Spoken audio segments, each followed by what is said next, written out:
huge result for Arsenal, beating Manchester United by 1-0. And this is not a nice sight for Manchester United fans, despite those impressive victories over Leipzig and PSG, of course, in the Champions League. When it comes to the Premier League, they are just not going yet. 6 matches in, they currently sit 15th in the table. It's another poor home performance.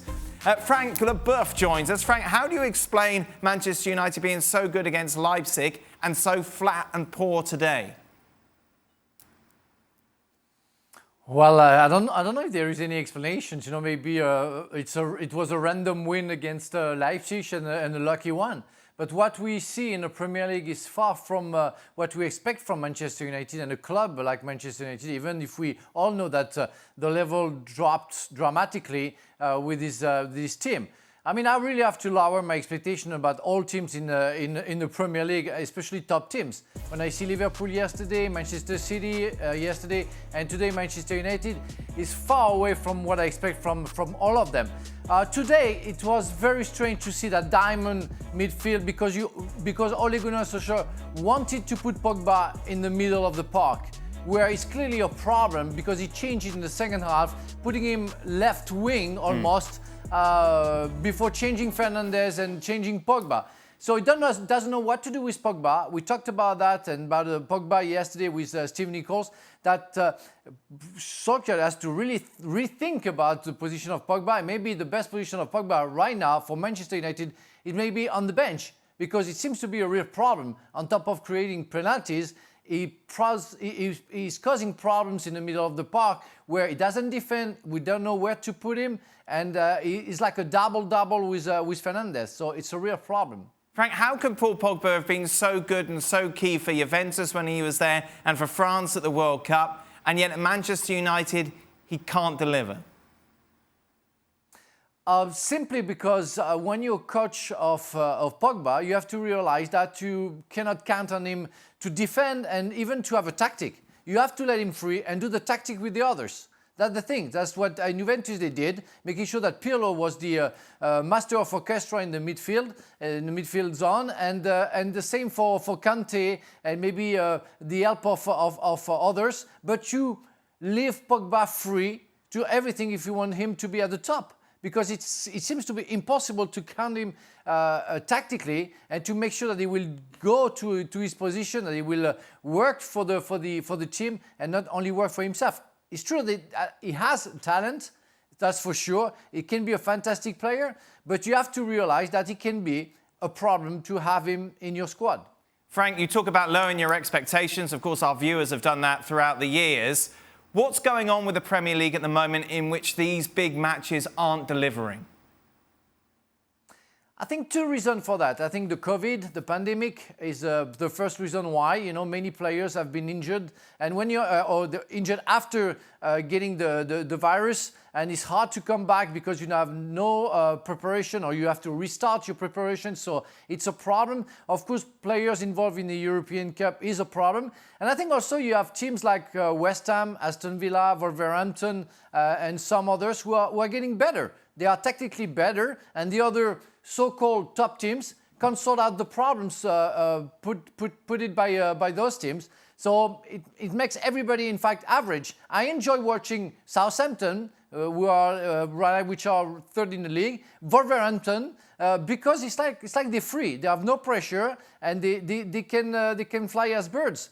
But the others, the team that we expect much more, I'm very disappointed right now. But still, Arsenal go to Old Trafford and get 3 points. Something they haven't done for a very long time, Frank. Well, I haven't been critical towards Arsenal. I didn't expect anything from them, you know, at the beginning of the season. And they're doing great. Well, they do great. They do like Arteta used to learn from Guardiola, being good for 70 yards, struggling in the last 30 yards, you know, to finish an action and to even shoot at goals. But they did the job today. They did what they had to do. They were strong. I think Partey is a big part of the success today. I mean, he's a fantastic midfielder with El Neni in the middle of the park working hard, both of them. And they had a lucky penalty, but they deserve to win today because they had more chances than Manchester United. But still, You know, I used to know the Gunners. I used to play against them, and after I saw them, you know, being invincible, I saw them being so strong. And for most of the teams, the level have dropped, you know, dramatically. So maybe we have to recount, you know, the players and make sure that we don't name them stars if they're not. As Frank said, you know, obviously there are factors. No pre-season, playing a European match every week now. There isn't that sort of break, that possibility to rest. But you still expect...